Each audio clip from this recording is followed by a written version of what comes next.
Jaya is a fellow at the Weizbaum Institute and CSO at NIM Technologies, which is a decentralized privacy system combining a mixnet with a blockchain node reputation and reward system. She holds a PhD from Durham University Geography Department and is an expert advisor to the European Commission. Her research contributes to public, industry, and policy debates about emerging data economies, decentralized data infrastructures, and blockchain technology internationally. And beyond everything, like both of you guys are activists, and that's the note, that's the tone we want to finish this the Tech People Want Summit. We had many talks about products, initiatives, panel reflections, critical thinking, and I think you guys will do a really great statement to finish these 2 days that were like busy of us trying to figure out what to do with the current technology state. So thank you very much for coming, for accepting the invitation, and I give you the floor to Jaya for your talk. We have 1 hour now, so it's different from the previous sessions for everyone who is following us. Jaya will give like around 30 minutes or so, and then followed by a conversation with Ksenia, which I'm very much looking forward to. Yes. Go ahead. The floor is yours, Jaya. I'm very happy to be here, and it's good to see you again, Ksenia. We haven't seen each other for quite some time. Yeah, so first, just some logistics. How do I get a presentation kind of thing up? Here we go. I just make you center now. You should see the Super. button right next to Share my camera. screen, and then if I do like this, does this work? Almost there. Yeah, it works. Yeah. So you guys see some slides now? Yeah, I think you see it like small, tiny, but like we see it in the full screen. Okay, so I think I'm sharing my whole screen, so I'm only going to be looking at my slides while I give the talk, so I'm not seeing facial expressions in case anyone is wondering. I'll be kind of speaking into the void here for a second. But yeah, so first of all, thank you so much for the invitation. Going to be talking a little bit about how another network is possible, and I think it's going to be a bit of a mix of kind of high-level stuff, but also, a little bit of product stuff, because, it's also relevant to talk a bit about what we're doing concretely to change the state of tech today. So bear with me for that bit. But yeah, the kind of focus of the talk is looking at advanced people-powered privacy for the age of AI. So I'll be talking a little bit about what we've been up to at NIM and why we're doing the things that we're doing. So a little bit about me, just a kind of small correction. I'm no longer at the Weizbaum Institute, and my relationship with the European Commission has been, I haven't been super engaged there in the last couple of years. Most of my time has been dedicated towards NIM. But it is relevant to know that my background is primarily in the social sciences and in political economy rather than computer engineering per se. So my role at NIM involves managing the community. And when we're talking about people-powered privacy and decentralized networks, the community is the infrastructure. The community runs the infrastructure. And we do that in a very specific way, namely also working with the kind of slightly dirty topic of token economics in this day and age. So we can get into some of that nitty-gritty later on if people want to. But first, again, thanks for the invitation. I love the title of this conference. I think, the title kind of really brings us back to a really core question today that's quite important, especially in the context of a kind of tech industry at large that seems to be more interested in war and genocide and undermining democracies than actually solving real problems for ordinary people. So this kind of helps us bring us a little bit back to kind of, what we're actually here to try and build and who we're trying to build it for. So yeah, wonderful work on that title. And when it comes to the internet specifically, or networks specifically, when I think about, tech people, what tech people actually want when it comes to the internet, people use the internet, primarily in order to connect with other people. And more, connections with other people are mediated by networks. And I kind of want to draw attention to this, basic fact, because it kind of points to, some of the core problems that we're seeing here. So, as more and more social relationships and relationships between people are mediated by digital networks, something very strange has happened in that process.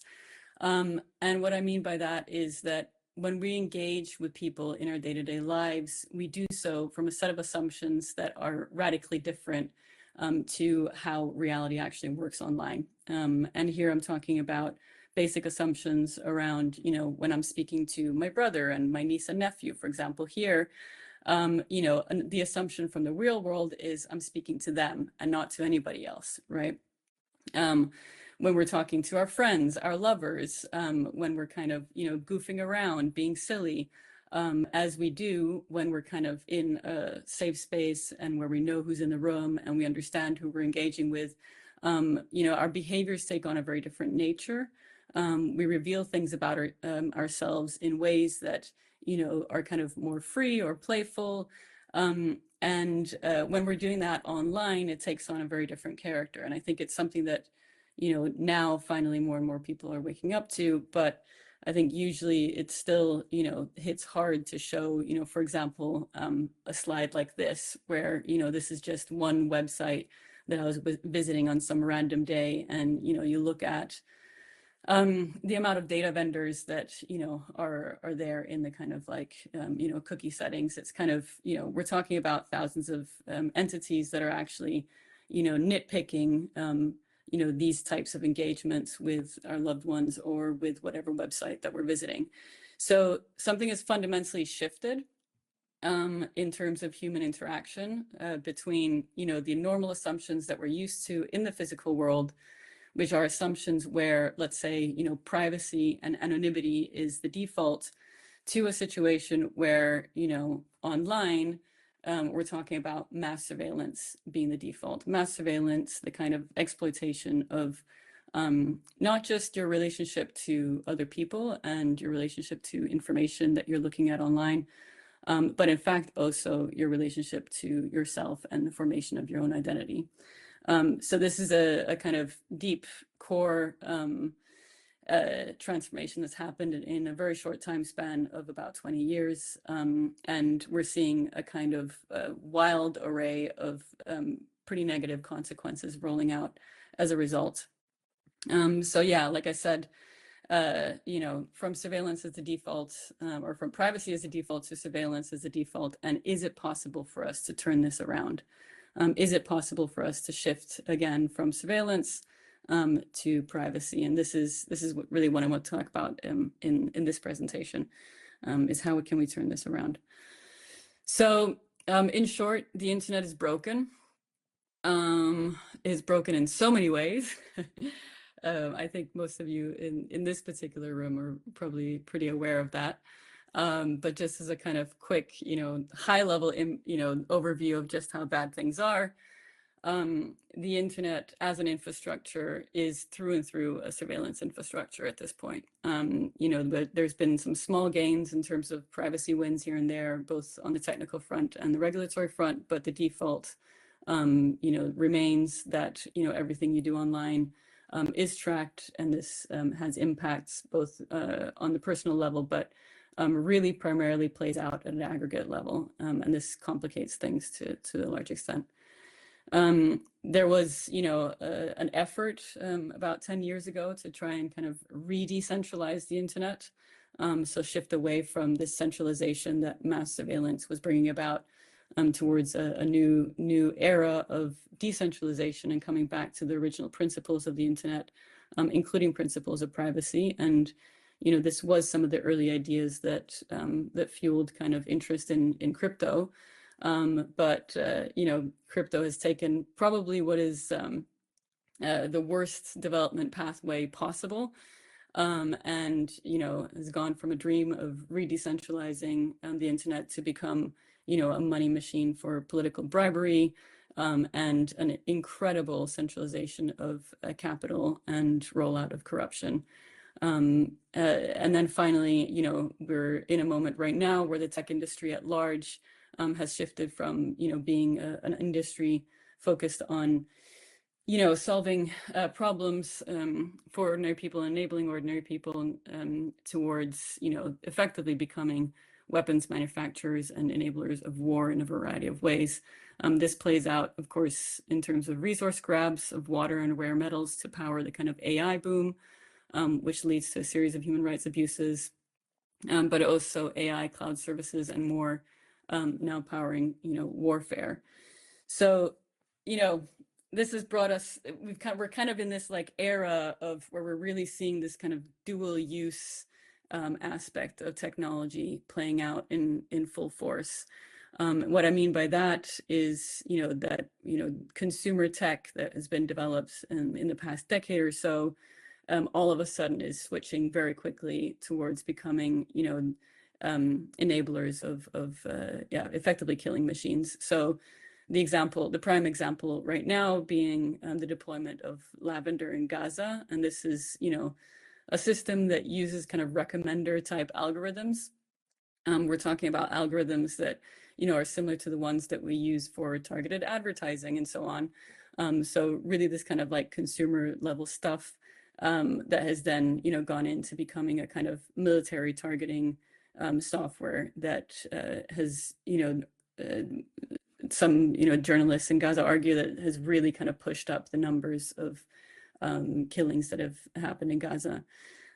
This dual use aspect is, you know, something that we see play out across a variety of technologies, not just Lavender. So Polygraph Plus is another kind of example, used, you know, developed for medical assessment, but can then also be used for, you know, interrogation.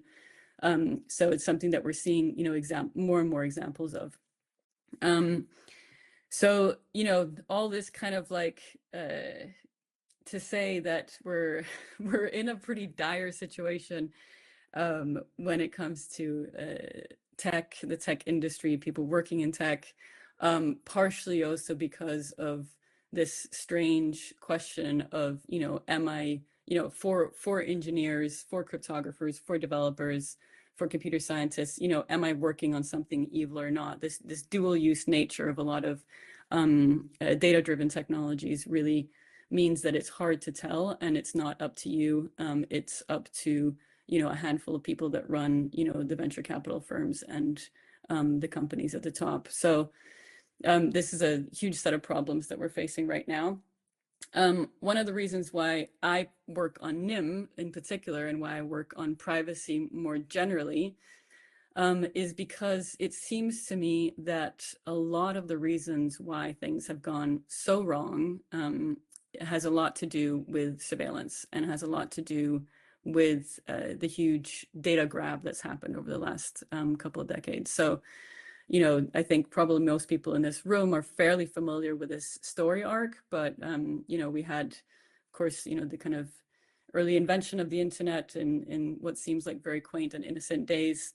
And then a kind of pretty significant moment when the NSA and Google kind of banded forces to roll out a kind of era of mass surveillance across the internet and lowered the legal protection for privacy in the US. That kind of was the dawn of both new intelligence practices, but also a new business model for the internet that was founded on surveillance. And that business model really kind of rolled out. So, you know, the idea being you offer a service for free. In return, you get users' data. That data can then be sold on data markets by brokers.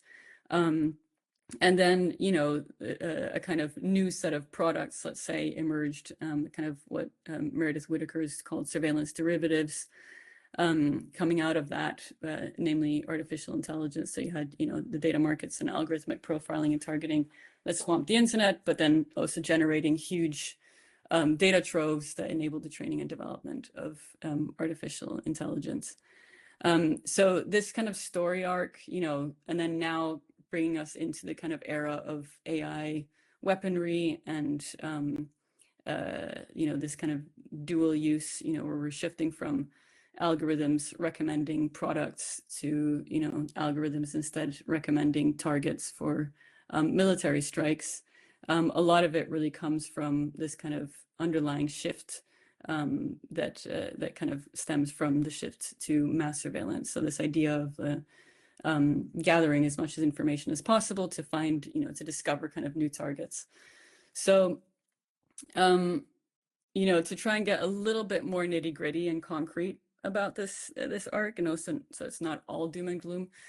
As I mentioned, there was, there have been some successes in terms of privacy protections, both on the regulatory front, of course, GDPR, although the rollout of that was not kind of particularly user-centric, let's say. But also, for example, end-to-end encryption becoming a kind of standard, an accepted standard. Like, these are all wins that deserve to be celebrated. But it's also important to note where the kind of continued gaps are, and there are, many of them. A specific gap that I would like to focus on in the remaining part of the talk is the network layer. So here we're talking not about the kind of contents of messages as they pass across a network. So being able to see, what someone is sending to someone else, or what someone is posting on their social media account or whatever else, but rather the patterns of packets, the patterns of data as they move across the network. And this is something that kind of, reveals, metadata of users, and kind of engagement patterns between users and websites and users and other users that reveals, as much, if not more, than the actual content of information, because it kind of is behavioral information rather than kind of, let's say, curated, information per se.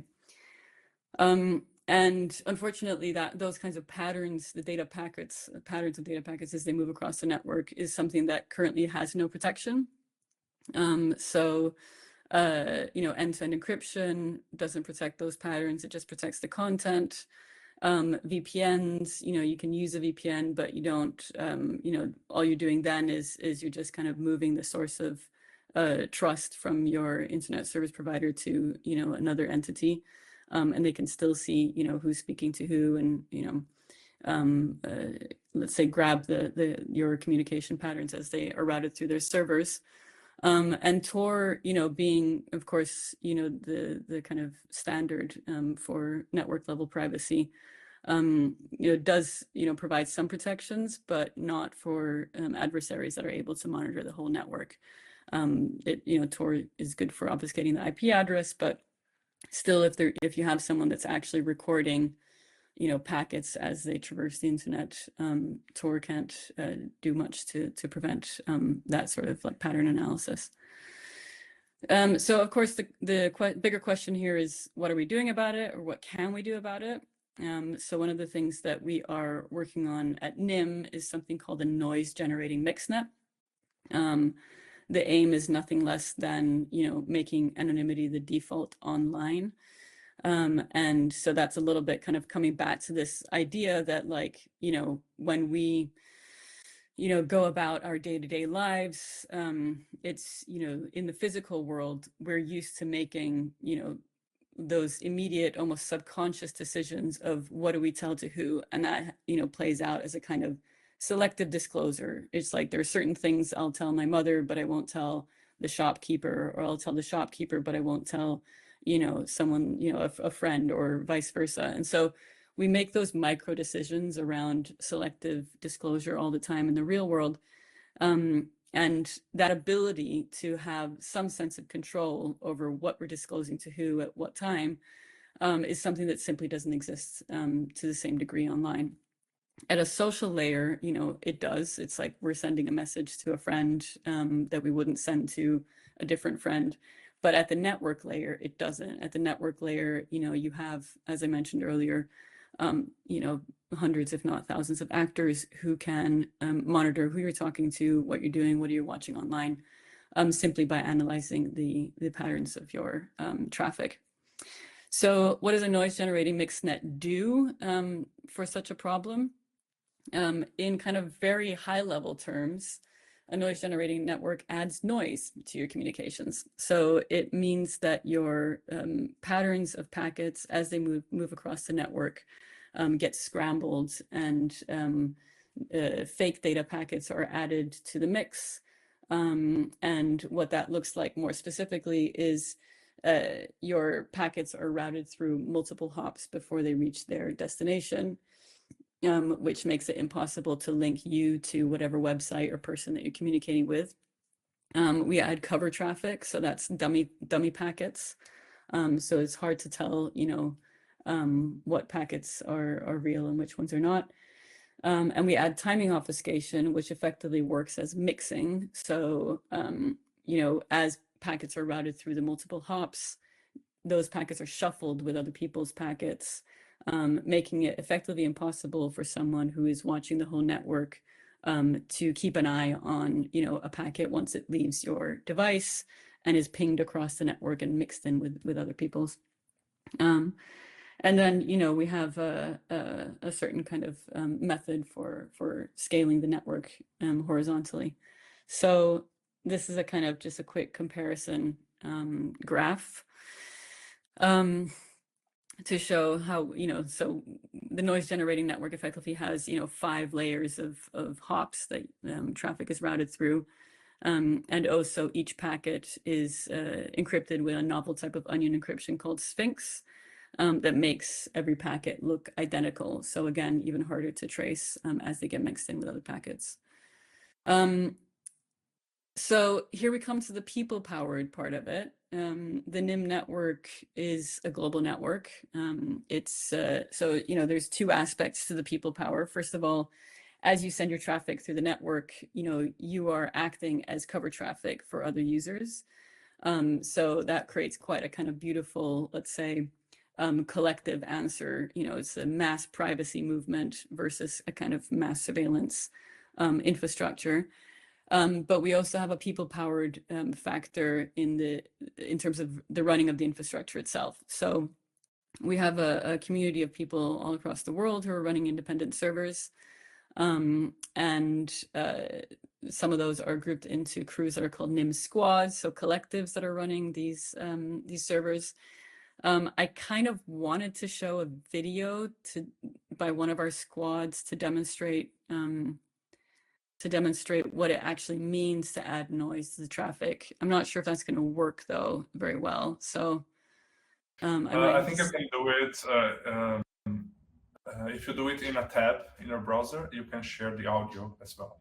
Okay, let's see here. The tricky thing with the big blue button. I think we'll be able to do it. Yeah. Okay, let's try. No, we can see we can hear the audio. I think you need to, when sharing the tab, you need to choose share audio as well, like something like this. Maybe we can try it. So I have to share the specific tab. Yep. It only allows me to share the whole screen, unfortunately. Okay, well, I'm gonna, maybe you can't hear the audio, but let me just, okay. I can scroll forward to it's a very visual presentation.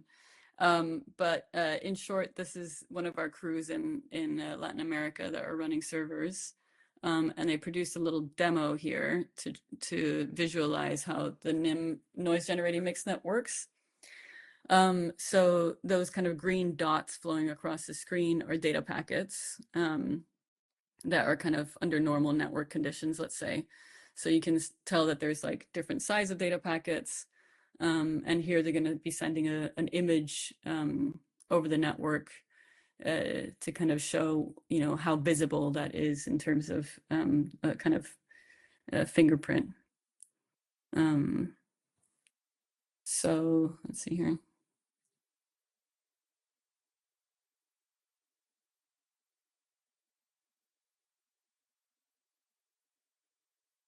So here it's very clear that the image is being sent. The big circles show that this is a heavy piece of data, and it's easy to identify.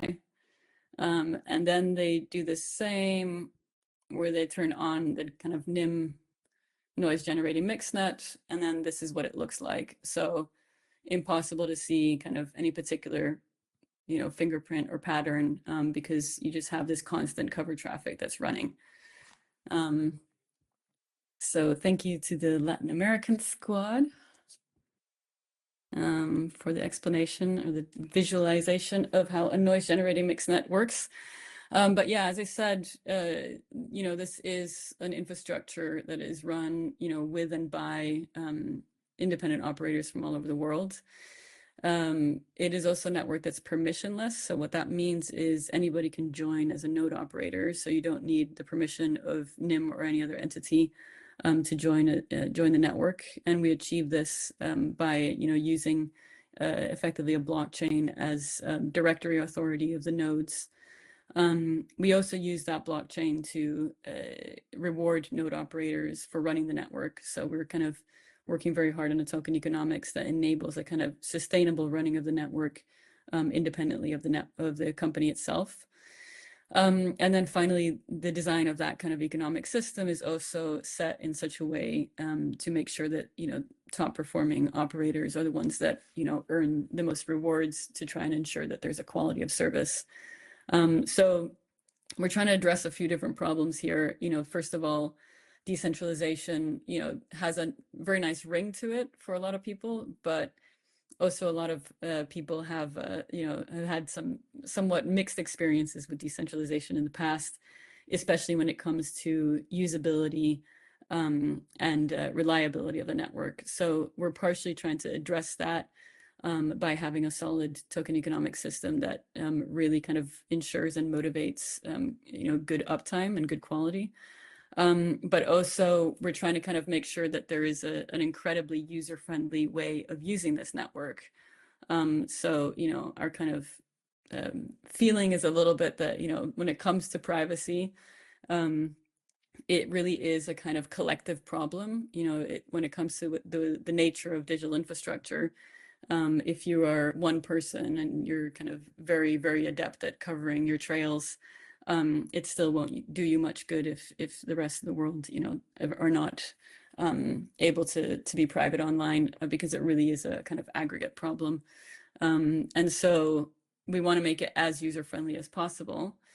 Because at the end of the day, privacy should feel normal. It should feel like a space of freedom, a playful space, a space that is for you and people that you trust, rather than a kind of paranoid space that feels constricted.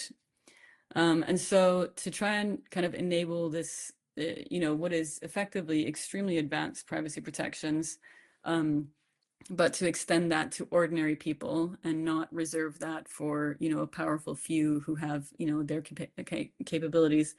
The first app that we decided to launch using this network is an ordinary VPN. Very straightforward interface, super easy to use.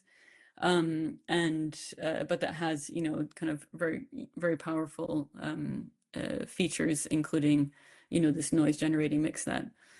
The main focus for us, the app is out there, anybody can use it. The main focus for us next is really to ensure censorship resistance, as we're seeing kind of more and more need for that and demand for that. So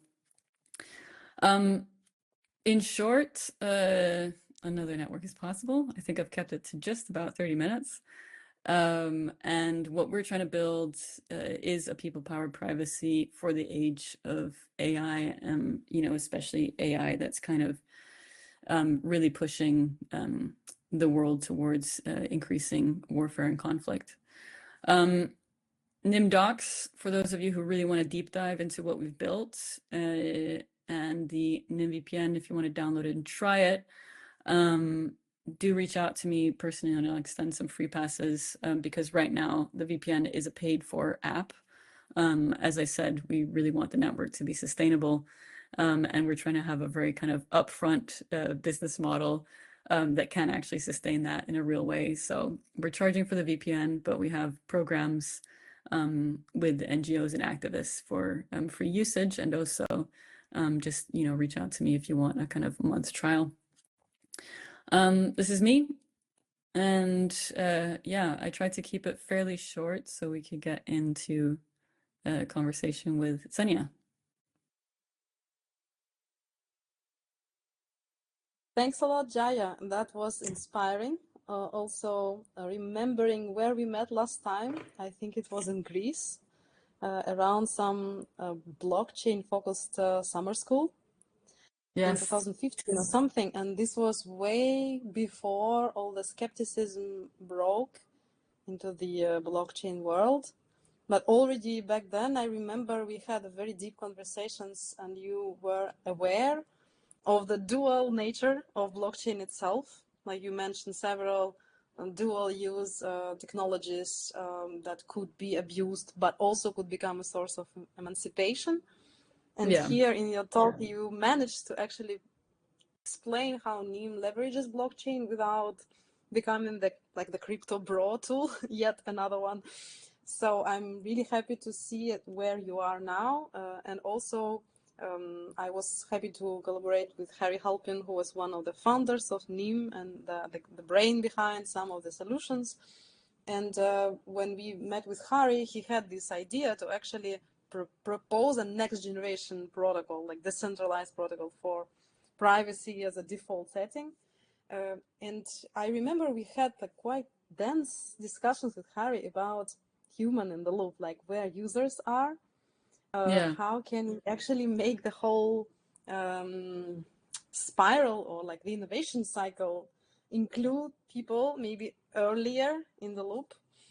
You mentioned, for example, a lot of like comparisons of technological tools where Tor is, of course, one of the standards, but it fails to protect metadata completely, and we know about it.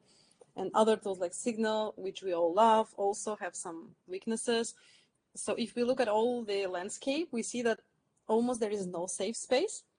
And it seems like tech is not really the only answer. Like we cannot solve political problems with technical means only. So the way how you introduced humans and community, I think it's very important for me. This was the crucial slide. A lonely hacker versus joyful crowd of naked people having fun privately, but together. So in some way, your talk inspired me because I just finished a podcast about Russian organization Narodnaya Voля, which was one of the first decentralized group of Russians organizing against the empire in the end of 19th century. And they deployed a bunch of very complicated tools to actually maintain their organization undiscovered and commit a lot of direct actions without being disclosed, without internet. So I was thinking of whether they were smarter than we are or whether the technology was not advanced at all, because they even didn't have photos on the passport back then. So, but one thing that reminded me, like why I make this comparison between these crazy people in the 19th century and NEEM group, is the combination of social and technical means of obfuscation. Like when you say noise, for me, it's a very strong metaphor. It's not just the favorite music genre that I listen to and make. It's also this great means of using other people's data or this dummy traffic, as you explained, to actually, mix the content. So this is, for me, also a great achievement of NEEM, very interesting design choice, reminding me of those old school anarchist techniques where people were pretending to just be a very polite, noble couple owning a small store, but in the basement they were making some, dynamite against the rich, corrupted police officers. So this example of combining human and technology persists, and I think that you demonstrated the power of people in the loop. Like the social ways that people need to reclaim in a way.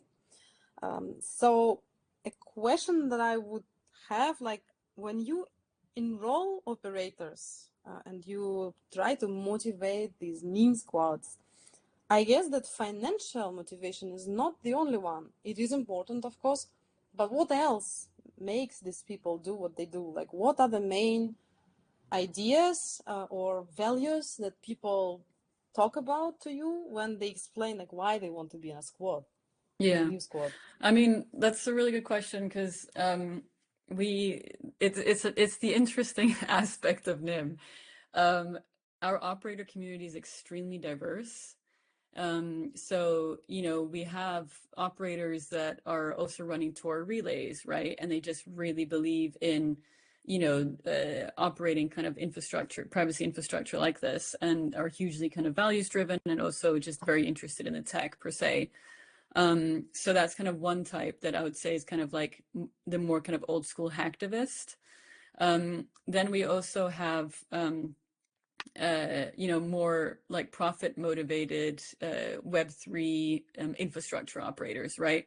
And these are like the crypto bros, right? They run validators and infrastructure for plenty of other Web3 projects, and they're there primarily for the rewards. But from our perspective, it's kind of, it's one of the things that I really like about NIM actually, is that it manages to bring together these different communities, all with the kind of shared, function of enabling a strong infrastructure for end users. But whether you're there for the money, or you're there because you believe in privacy, or you're there because, you're an activist squad that wants a secure gateway and you want to set up your own gateway, and it's kind of, these are all, valid reasons, and the end result that we're interested in from our side is reliable infrastructure that users can make use of.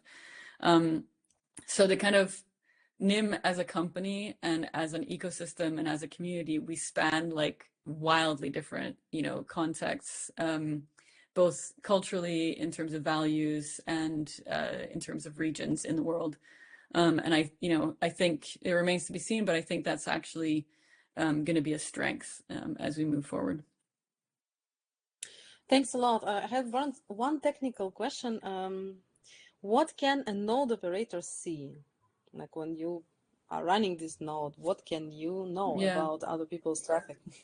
Well, you can't really see anything. So the way that it works, it's that you have this kind of, we have like a specific type of onion encryption, right? Which means that as an operator, you receive a packet, you unwrap one layer of the packet, which then tells you where to send it to next. So the reason why we have 5 layers of in the actual network, I didn't kind of go into detail in that diagram, but there's effectively a gateway, 3 layers of mixed nodes that mix traffic and add dummy traffic, and then an exit gateway. The reason why we have 5 layers exactly is because that means that there's at no point in the network where an operator can see both the sender and the receiver. So all the operators know is where the packet came from and who to send it to next. And this is kind of, an important part of the design. So, and that's, how the kind of Sphinx packets are structured as well. So it's a kind of, layered encryption format. As an operator, you receive the packet, strip one layer down, you see where to send it to next, and that's it. Yeah. Great. That is really reassuring. I have a question, and then I will take some questions from the chat, if you don't mind. One of my, the focuses of my research and practice now is remote, unstable network conditions, like areas with precarious connectivity, and how some of the most secure tools become quite like they fail because of this problem with accessibility and network instability. So have you already had some trials or like tests of NIM run in places with either strict censorship or just flaky network that is maybe disrupting from natural reasons? So how do you approach this problem of accessibility and resilience? Yeah, so that's a really important question. In terms of kind of reliability in low connectivity areas, that's something that it's a kind of new research strand that we really need to work on. We're a little bit further along when it comes to censorship resistance and strategies that we're going to be deploying. Right now, I mean, we have people that have been testing NIM in, Russia, China, Iran, and the mixnet itself, the noise generating mixnet, has more success in censored regions then, we have kind of two modes you can use the network, through the noise generating mixnet or through just a 2-hop kind of relay network. The 2-hop relay network tends to be more censored than the noise generating mixnet. So so right now, people, depending on the ISP, people are able to use it in Russia. We've had some success in China. Iran obviously had, the whole, network taken down recently. So, it's been pretty unreliable there.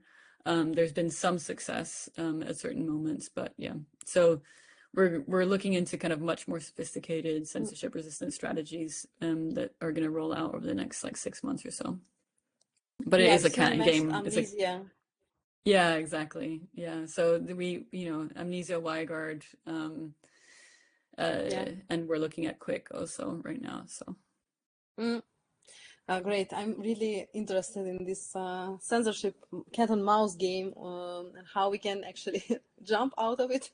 I was thinking about the mixnets on a subnet, for example, like a in mesh Iran, net situation. They almost built a splinter net, like they have built a splinter net. And between June 17 and June 25, they managed to activate the national Iranian network and show the actual capacities of the Iranian regulators to isolate the country. So thinking of having squads inside of a territory that that tends to have these shutdowns could be a way of at least providing people inside the country.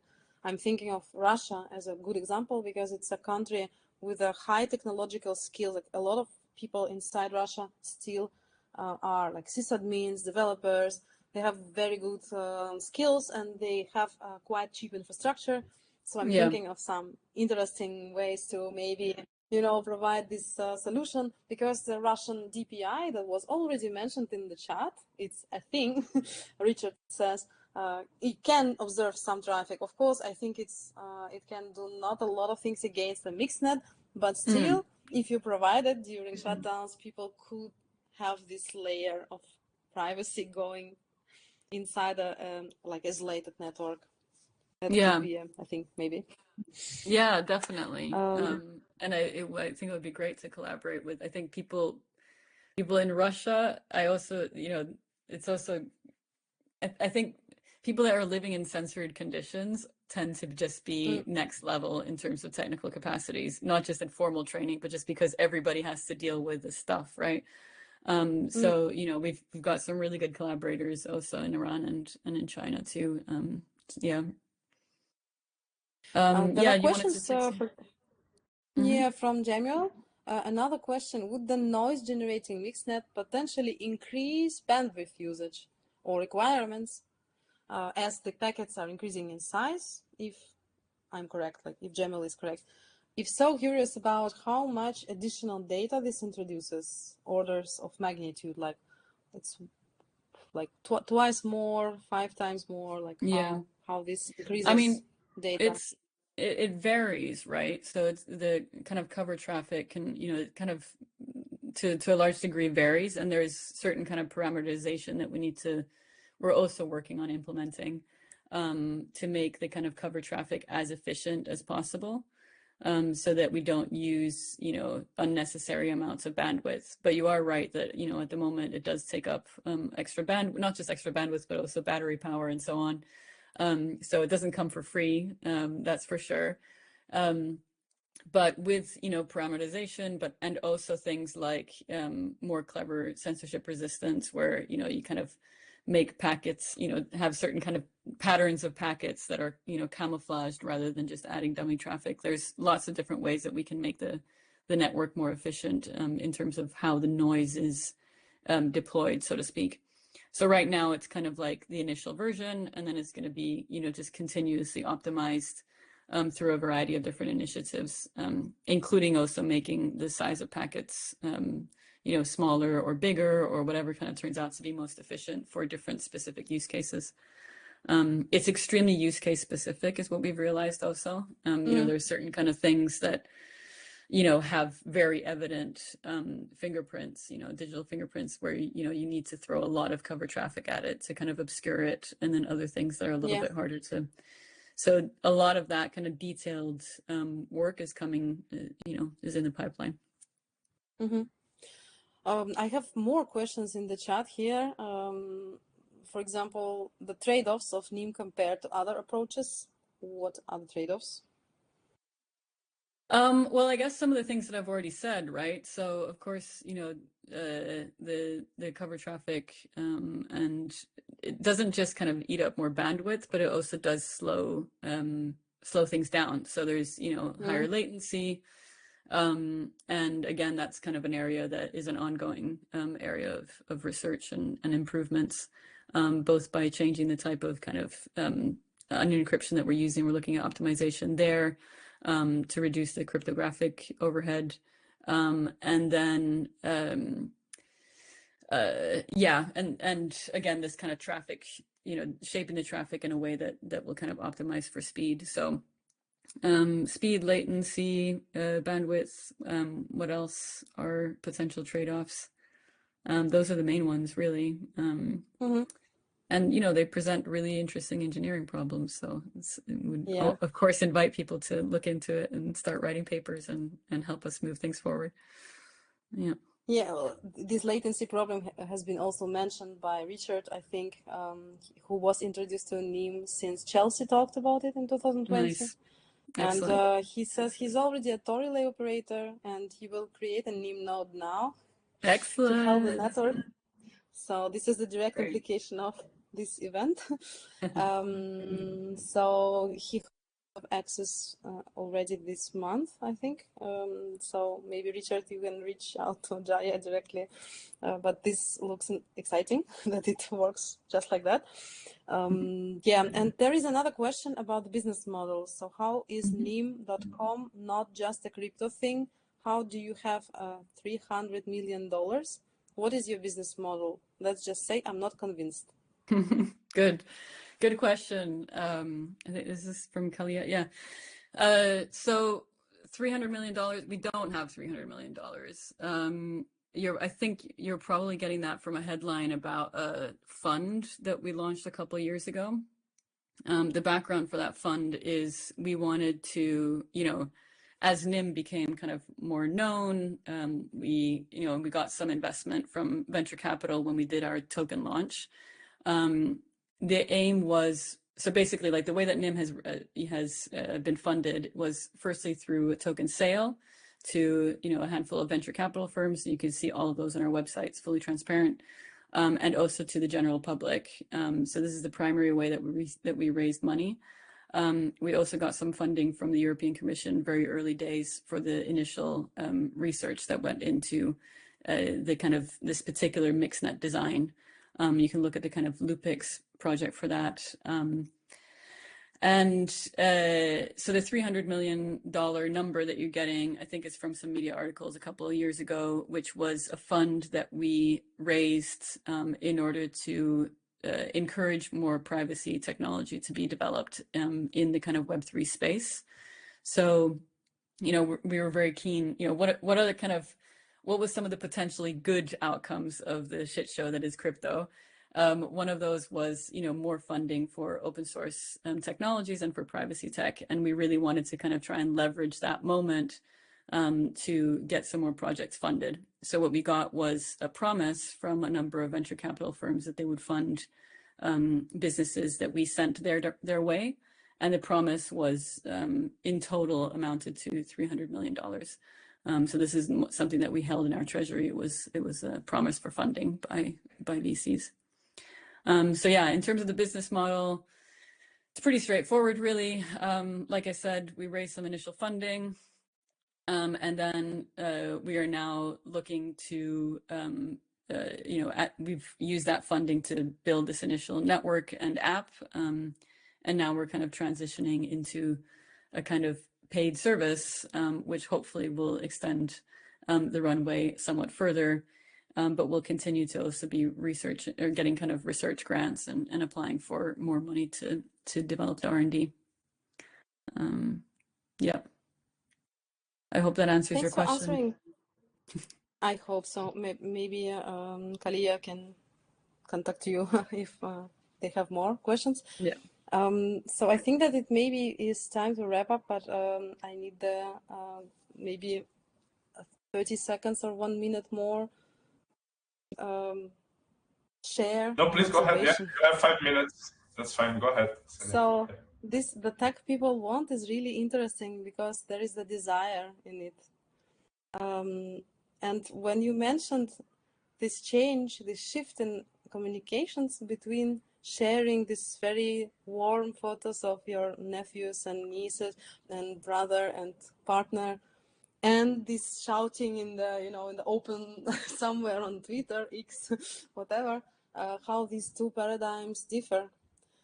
So what I observe in my own behavior, but also looking at many other groups online, is a migration from this global village-ish promise of the open internet towards islands or like archipels of chosen, closed, safer spaces.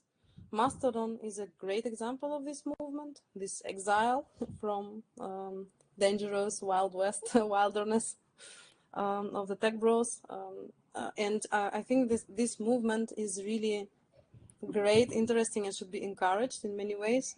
Choosing smaller instances, choosing smaller tools, and reminding yourselves that maybe less is more, like John Cage, who did a lot for noise music while not making so much noise himself, rather 4 minutes, 33 seconds of silence. He said this less is more, and for me this is like, wow, so interesting if we apply this to tech. Not in the sense of infrastructure, because in the infrastructure we need a lot of people to run things. We need a lot of hands, like small hands, invisible labor, unfortunately. But it's also about not wanting to become the biggest VPN, the biggest messaging app, the most famous, most popular platform that will co-opt all the others. And the attitude that I share, I'm also working for Delta Chat team. We think that actually if we provide enough privacy for groups who trust us, that's already great. And I feel like moving from the desire to become the one to rule them all towards a stable choice of reliable, trustworthy, people-run tools is a movement, is a way to go. Like for me, that would be my observation, and I think that NIM is going in this direction, even if you need a lot of squads. These people are users and providers in the same time, so yet not wanting to own everything, but rather providing and serving those who really trust and who really like you. So yeah, that would be my last word. Well said. And I almost want to kind of not say anything more because I feel like that's a perfect place to wrap up, but maybe just a small anecdote. I mean, I agree that there's just generally a sense of fatigue and exhaustion with platforms, not just for the kind of privacy enthusiasts, but ordinary people in general. It's just, a kind of, there seems to be this shift away from these kind of, being on platforms and posting loads of things on platforms to group chats, as you said, these kind of archipelagos of, trusted interactions between smaller groups of friends. And the word squad, actually, the reason why we ended up kind of using the word squad was there's a really sweet text by a group called The Other Internet that's called Squad Wealth. And it's, some of the kind of nicer thinkers in the world of crypto. But they kind of noted exactly this, specific trend that was happening, that more and more people are actually kind of banding together in groups of friends, and that it really is that scale that is attractive to people in this day and age. And I think so much of it has to do with, what I was mentioning kind of early on in my talk, this sense that you have these big open platforms that have turned antagonistic and have really started to exploit our social relationships. And people want to come back to something that feels more real. So yeah, that's why we're building the things that we're building. Great talking to you again, Ksenia. Likewise, thank you. Amazing. Jumping in as we have 1 minute, but I wanted to maybe finish with one question for you guys, you both. Maybe we can also finish in the let's say, blue sky thinking level. How would you describe the tech you want, both of you? I feel like we partially just did.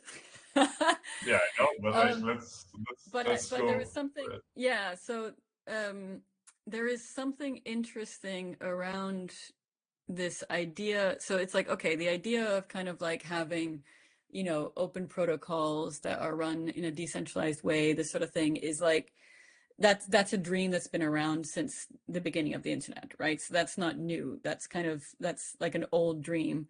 But I do feel like we've come back to that once again in a kind of new way. And that maybe there is something interesting around, you know, this idea of like knowing who runs your infrastructure, right? So what we do with NIM is we have people, the actual node operators, we operate with this kind of like bit of inspiration from like early days cypherpunk, where it's like, you know, privacy, like, was it transparency for the powerful, privacy for the rest of us? And what that means when it comes to an infrastructure, the infrastructure and who operates the infrastructure is the powerful, because the users are dependent on that, right? So we want visibility of those who actually run the infrastructure so that they can be held to account by the people that are actually using it. So this idea of knowing who runs your infrastructure, I think is super cute. I think it holds so much value. And I think it really can be hugely regenerative, not just on a technical level, but also on a social level, in very, very important ways. Yeah, I can agree with this totally. I like local first things, and also not wanting tech when you can go without it. It's great when you can avoid using computers or phones. This is something that I learned from my kids. I have two small kids, and very often I just am without any device for many, many, many hours, just, you know, dissolves in this presence. This is a privilege, of course. I understand that some people need to connect because that's how they sustain their families also. So I'm not proposing to come back to the caves, you know, and not to Plato's cave either, to take the shadows of the world for the world itself. But I think that where we can avoid relying on personal devices and maybe rethink our attitude to devices in general, shared devices is a very interesting practice that I saw at some farms that are run by hacker collectives. Like in Italy, there is one that I really like, and they have like shared computers, like in the old good days where people go to the library, they have this computer and they can do a lot of work from it. But imagine the world when you can actually trust a machine like this, where other people also sometimes use it. What is the level of trust in the community where you live, where you can trust to share one device, one desktop with many people? So this is, I think, the level that we need, the level of relations in our groups, in our organizations, and reminding that no crypto will protect you if your peers are not trustworthy and not believing in one tool that will solve your problem. Like for me, this is very important to keep in mind. Coming back to the tech I want, I think that I'm less a peer-to-peer fan and I'm more a fan of federated protocols. And I also like a lot that like open standards. That's why when you mentioned Blue Sky level, I was afraid because Blue Sky as the platform is the counterexample of the tech I want. They invent something that they could have chosen a protocol that exists already, like ActivityPath. They did something else. And for me, this is precisely what I would not like to see happening. Standards, open standards, the older, the more tested, the better. Like email, that's why I love Delta Chat. Taking SMTP IMAP from the closet, removing the dust, you know, making it all beautiful and strong again. And here it is, consuming less data than many other protocols, including Matrix. Like a Delta Chat server is so cheap compared to Synapse, whatever. Older protocol, like protocol upcycling. We upcycle furniture or we recycle plastic. We can treat older technologies with the same care. Think of them like why cannot I look at what my peers were doing and think how I can bring this back to life? Maybe this is the solution. This is the answer. So yeah, I'm a little bit retrograde.